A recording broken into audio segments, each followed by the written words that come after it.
때로는 손흥민을 응원하는 저도 헷갈릴 때가 좀 있습니다. 내가 지금 손흥민을 응원하고 있나? 토트넘을 응원하고 있나? 네, 토트넘, 이 닭집을 응원할 명분은 단 하나입니다.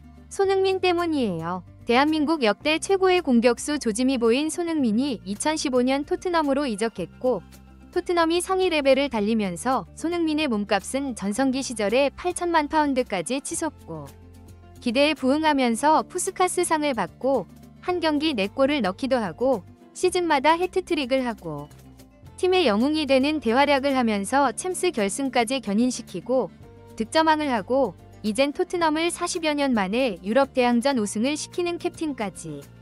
이런 손흥민이다 보니까 영감이 떠올라서 노래까지 만들기도 하고 뭐 그랬던 건데 지금 현재 상황, 손흥민의 거취가 불분명해져 버린 상황에서 토트넘 소식들이 나오는데 이게 무슨 의미가 있나 싶기도 하고요.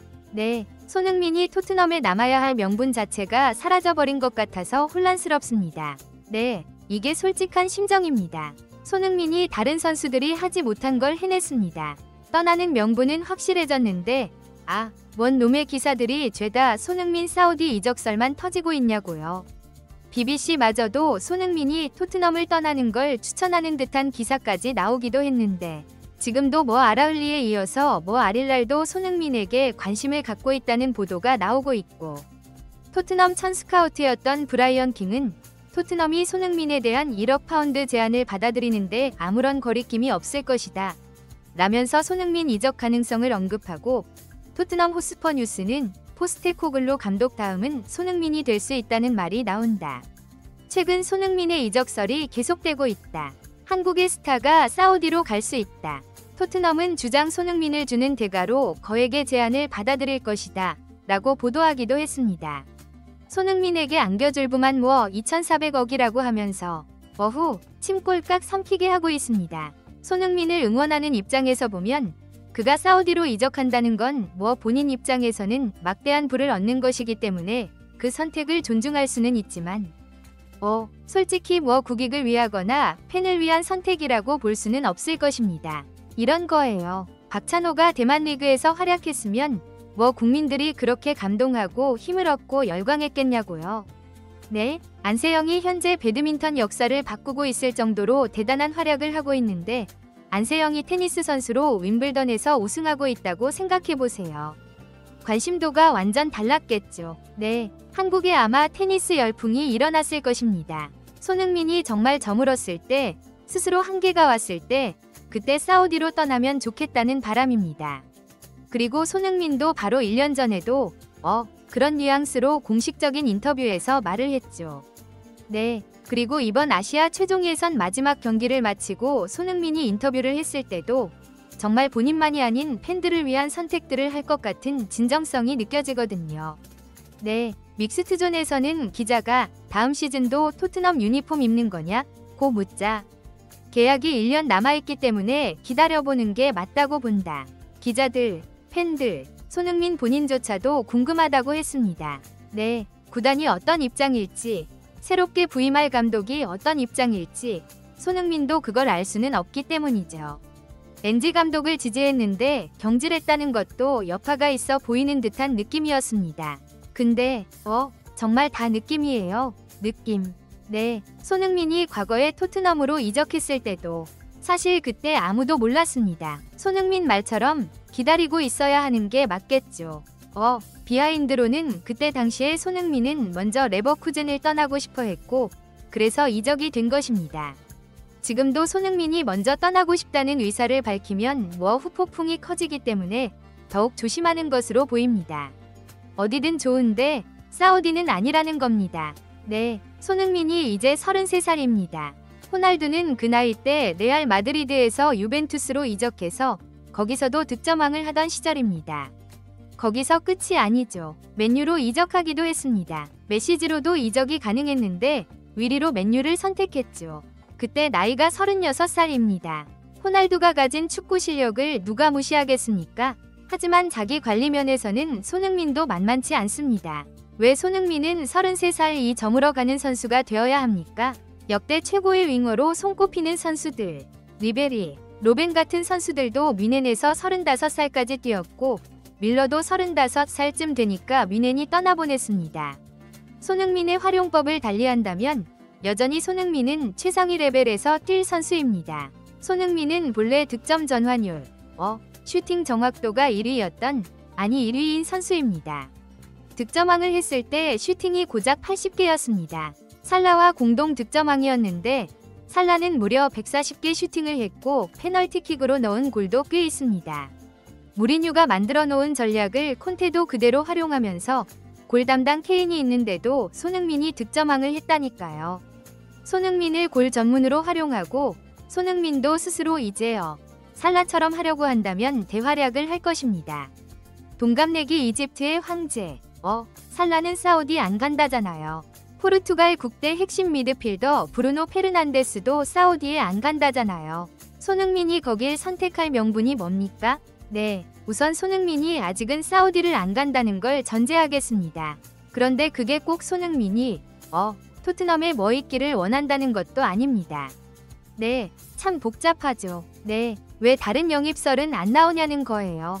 김민재도 응원한 선수 중 한 명이지만 김민재와 너무 비교되는 상황입니다. 적당히 이적설이 터져야 하는데 처음엔 뮌헨이 김민재를 보낼 거라고 했죠. 그러더니 나온 팀들이 뭐 인테르 밀란, 유벤투스, 첼시, 뉴캐슬, 리버풀, 이제는 토트넘설까지 터졌습니다.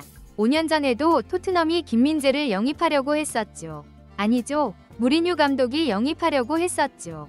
납득할 수 없는 구단의 반대 때문에 영입이 실패됐고 이후에 토트넘은 김민재가 페네르바체부터 시작해서 나폴리에서 대활약을 하는 걸 봤을 때 정말 배 아팠을 것이고 후회했을 것입니다.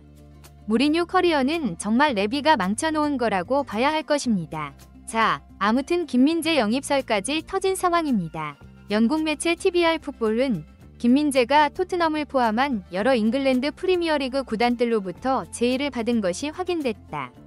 뉴캐슬 유나이티드와 리버풀, 맨체스터 시티, 맨체스터 유나이티드, 첼시, 토트넘 모두 이번 여름 김민재를 영입할 수 있다는 사실을 알고 있다. 고 독점 보도했습니다. 토트넘 입장에서는 김민재 영입하면 또 대박입니다. 한국 팬들을 또 강제로 묶어둘 수 있는 기회가 생기게 되죠. 바이에른 뮌헨이라는 세계적인 명문팀에서 김민재가 활약해도 오히려 나폴리 때보다 관심도가 더 줄었습니다. 그런데 프리미어리그에서 활약하는 김민재는 완전 다르죠. 네, 최소 3년 동안은 김민재로 이득 볼 수 있을 것입니다. 물론 김민재가 토트넘보다는 리버풀로 더 가길 바라지만 포인트는 김민재는 다양한 클럽에서 영입설이 나오고 있다는 거죠. 그런데 이런 매체들이 다 축구 팬들을 우롱하는 건지 50% 이상 김민재가 뮌헨을 떠날 것 같은 분위기의 기사가 도배되었었는데 갑자기 뮌헨이 다음 시즌 유니폼을 공개하면서 김민재가 모델로 직접 착용한 모습을 확인하게 되었습니다. 거기다 김민재는 클럽 월드컵에도 명단에 이름을 올리면서 미국으로 떠나게 됩니다. 김민재가 뮌헨 잔류라면 뮌헨은 한국 국대 김민재, 프랑스 국대 우파메카노, 독일 국대 요나단 타를 모두 품는다는 건데 사실 현재 최강팀들은 이런 영입이 필요합니다. 이게 과한 게 아니라 더 현실적이긴 해요. 경기 수가 갈수록 늘어나고 있기 때문이죠. 클럽 월드컵은 웬 말입니까? 우승 상금이 1,700억, 1,800억으로 챔피언스리그 못지않은 엄청난 규모의 대회이기 때문에 결코 가벼이 경기할 수가 없습니다. 16강 진출만 해도 상금이 300억이라고 합니다. 이 대회에 울산 현대가 한국을 대표해서 나가게 되는데 응원을 안 할 수가 없겠죠. 네, 아무튼 B클럽들이 챔피언스리그 경기 수까지 늘어났기 때문에 리그, 컵 대회, 챔스까지 높은 고지에 오르기 위해선 이런 전력 보강이 필수이긴 합니다. 다시 손흥민으로 돌아와서 토트넘 구단이 손흥민을 그대로 원하고 포스테코글루 감독도 손흥민이 필요하다는 입장이라면 토트넘이 해야 할 건 무조건 손흥민 골 집중시키는 전술과 더 강한 전력 보강이라는 겁니다. 유럽 축구가 더 달라졌기 때문입니다. B클럽은 선수들을 보호해야 한다고 하는데 그 보호가 패배해도 좋다, 이거나 경기 수를 줄여야 한다 는 항의보다 주전과 벤치의 레벨 차이를 더욱 좁히려는데 돈을 쓰는 것이 가장 현명한 방법입니다. 토트넘 입장에서는 더욱 그렇죠. 프리미어리그가 일부 리그 팀 수를 줄일 리는 없을 것입니다. 부상자 속출 자체가 무리하기 때문인데 그 무리는 경기 출전 자체의 무리가 아니라 플랜 자체를 무리하게 짤 수 있다는 거죠. 우선 토트넘이 세트피스 전담 코치도 영입한다는 소식도 전해지고 있고 브리안 음베모 영입설도 있고 토트넘이 돈도 있고 분위기는 나쁘지 않습니다. 유럽 대항전을 나가는 팀을 이끌어 본 적도 없는 포스테코글루 감독에게 테스트하듯 하면 안 되고 막강한 지원을 해주는 게 현명한 길이라는 걸 알았으면 좋겠습니다. 손흥민도 올 시즌 우승이라는 걸 경험하고 나니까 더 해보고 싶고 더 잘해보고 싶다는 의지를 피력했습니다. 본인 스스로 33살이 끝이라는 생각 자체가 없습니다. 다음 시즌 손흥민이 이젠 팬들의 마음을 알듯이 골에 욕심을 내는 선수가 되길 응원합니다.